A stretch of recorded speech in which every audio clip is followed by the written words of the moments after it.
Looking good as a Christian is a taboo. I know you want to judge me fast, but chill. So while in school, there's some set of people that belong to a particular church. They look at other people who belong to a particular set of church that is quite different from theirs. Look at them with a kind of judging eye. Should I tell you why? Because of the look good. In their own belief, they associate poverty with being a Christian. They think that as a Christian, you have to look in a kind of certain way. And I'm not talking about the modest part. I'm talking about you looking in a wretched way, you looking poor as a Christian. They have this kind of belief, they have this kind of doctrine. I don't know where they get it from because it's certainly not from the Bible. That as a Christian, you don't have to look good, you don't have to shine, you have to look poor. They identify poverty with what Christian. And I do wonder, how did they get it wrong? What kind of preaching, what kind of doctrine did they listen to that made them think a certain way?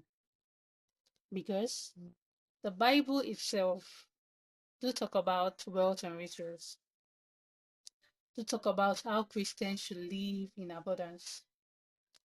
Like we as children, we should live in abundance. Talk about wealth, talk about doing everything with ease. So I wonder how did they come about to certain doctrine, like a doctrine. Why do they think like that? I don't know. Have you come across people like that who judge you just by just looking at the way you dress? Like your whole cover up, you dress modest, but you're looking good, like you're shining, you're looking radiant, but and it is they're feeling a kind of way that you shouldn't dress like that since you identify as a Christian. Do you know they kind of believe I think they're in bondage? And I pray, and I hope that the Holy Spirit remove them from that bondage because the Bible has a lot to offer. I mean, God has a lot to offer to us as a Christian. There's so much more. So I want you to do away with that kind of mentality as dating Christian with poverty. God doesn't want us to be poor. Does not like to see his children suffer.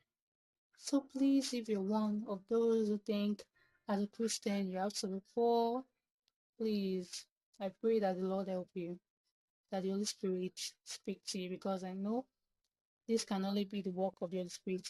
He only can help you and give you that kind of conviction you need to change your heart. Thank you for watching. Thank you for listening. Till next time. Shalom.